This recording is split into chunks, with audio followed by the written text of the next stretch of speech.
महेश, निकाय चुनाव के लिए वोटिंग प्रक्रिया सुबह 8 बजे से जारी है और ऐसे में मतदान केंद्रों पर वोटरों में खासा उत्साह तो नजर आ ही रहा है, लेकिन अगर युवा वोटर्स की बात की जाए, फर्स्ट टाइम जो वोटर्स हैं, उनमें कितना उत्साह नजर आ रहा है?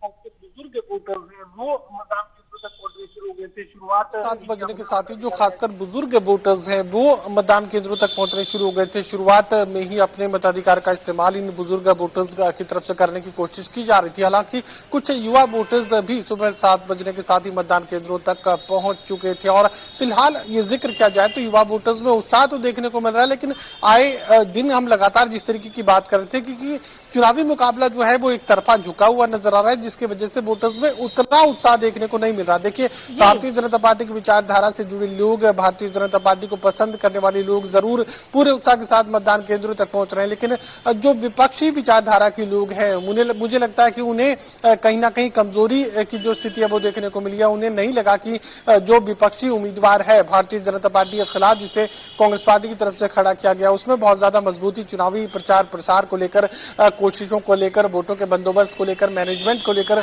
उन्हें कहीं ना कहीं निराशा झेलनी पड़ी। मुझे लगता है कि इसका असर जो है टोटल वोटर टर्नआउट परसेंटेज पर शाम तक देखने को मिल सकता है। लेकिन फिलहाल जो स्थानीय पार्षद पद के जो उम्मीदवार हैं, चाहे भारतीय जनता पार्टी की बात की जाए, कांग्रेस की बात की जाए या आजाद उम्मीदवारों की बात की जाए, पार्षद पद के जो उम्मीदवार हैं वो जरूर ये हर संभव कोशिश कर रहे हैं कि ज्यादा से ज्यादा मतदान केंद्रों तक लोगों को लाया जाए। एक एक गली में दस्तक वो दे रहे हैं, एक एक दरवाजे तक दस्तक वो दे रहे हैं जिन लोगों ने अभी तक अपने मताधिकार का इस्तेमाल नहीं किया। तमाम उन लोगों को घरों से निकालकर मतदान केंद्रों तक पहुंचने की अपील उन लोगों की तरफ से की जा रही है। तो कहा जा सकता है कि पार्षद पद के उम्मीदवार जरूर हर संभव प्रयास कर रहे हैं कि वोटर टर्नआउट परसेंटेज को बढ़ाया जाए, ज्यादा से ज्यादा लोग अपने मताधिकार का इस्तेमाल करें। लेकिन जिस तरह की चुनावी समीकरण इस वक्त बने हुए हैं, हिसार का खासकर मैं जिक्र करूं तो यहाँ पर हो सकता है कि जो वोटिंग टर्नआउट परसेंटेज है वो काफी कम यहाँ पर देखने को मिले।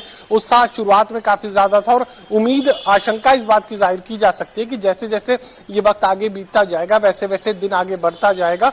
जो लंबी कतारें जो देखने को मिल रही थी शुरुआत के साथ, उसमें कमी देखने को मिल सकती है। फिर हो सकता है कि एक इक्का दुक्का ही जो वोटर है अपने मतदान केंद्रों तक पहुंचे, अपने मताधिकार का इस्तेमाल करें। देखिए, अपील तो हम लगातार ये करेंगे कि ज्यादा से ज्यादा लोग अपने घरों से निकले, अपने मताधिकार का इस्तेमाल करें। अगर जो भी उम्मीदवार पसंद है उसे अपने मत देने का काम करें, ये आपकी संवैधानिक जिम्मेदारी भी है। लेकिन अगर कोई भी पसंद नहीं है तो नोटा का आप इस्तेमाल कर सकते हैं, लेकिन अपने घरों से बाहर निकलना बेहद जरूरी है। लोकतंत्र को मजबूत करने के लिए इस विचारधारा को पोषित करना बेहद जरूरी है कि ज्यादा से ज्यादा लोगों ने अपनी पसंद की सरकार, शहर की सरकार को चुनने का प्रयास किया, उसमें अपनी भागीदारी ली है। आप किसी को भी पसंद करिए, लेकिन अपने घरों से बाहर निकलिए और अपने मताधिकार का इस्तेमाल करिए। फिलहाल वोटर्स से हमने चुनावी मुद्दों को समझने की कोशिश की थी, तो वोटर्स की तरफ से एक तो ये जिक्र किया गया कि साफ सफाई को लेकर काफी कमी, काफी खराब स्थिति का सामना हिसार में लोगों को करना पड़ा। इसके अलावा हिसार के अर्बन एस्टेट इलाके का जिक्र किया जाए तो ये इलाका निचला इलाका माना जाता है। शहर का सबसे पहला हुडा का जो सेक्टर है वो अर्बन एस्टेट था, लेकिन यहाँ पर कई कई फुट पानी बारिश के साथ ही जल भराव की स्थिति देखने को मिलती है। काफी सारी गलियां ऐसी है जहाँ पर बारिश का पानी घरों में दाखिल हो जाता है, जिसकी वजह से लोग सबसे ज्यादा परेशान वहां पर नजर आए। उन्होंने कहा कि हम वोट कर रहे हैं बारिश के पानी से मुक्ति को लेकर कि कोई भी चुना जाए, लेकिन हमें यहाँ से बारिश के पानी से निजात उन्हें मिले। जल भराव, वोटर लॉगिंग की स्थिति जो आए दिन बारिश के मौसम में उन्हें झेलनी पड़ती है, उस परिस्थिति से उन्हें जो है राहत मिले, उसके लिए कोई व्यवस्था की जाए, इसके लिए वो वोट कर रहे हैं। साफ सफाई के लिए वो वोट कर रहे हैं। सावित्री जिंदल अभी हिसार की ITI मतदान केंद्र तक पहुंची थी, यहाँ पे अपने मताधिकार का इस्तेमाल सावित्री जिंदल निर्दलीय विधायक की तरफ से किया गया है। उन्होंने सरकार के साथ चलने की बात कही है। निर्दलीय विधायक सावित्री जिंदल कुरुक्षेत्र से सांसद नवीन जिंदल की माता भी है, उद्योगपति, ये सबसे बड़ा परिवार स्टील को लेकर माना जाता है। तो यहाँ सावित्री जिंदल ने अपने साथियों के साथ अपने मताधिकार का इस्तेमाल किया है और लोगों से अपील की है कि विकास कार्यों को रफ्तार देने के मकसद से वो सरकार के साथ चलने की गुजारिश एक तरीके से अपील के फॉर्म में यहाँ पर की गई है सावित्री जिंदल की तरफ से। तो कहा जा सकता है कि साफ सफाई चुनावी मुद्दा है ही।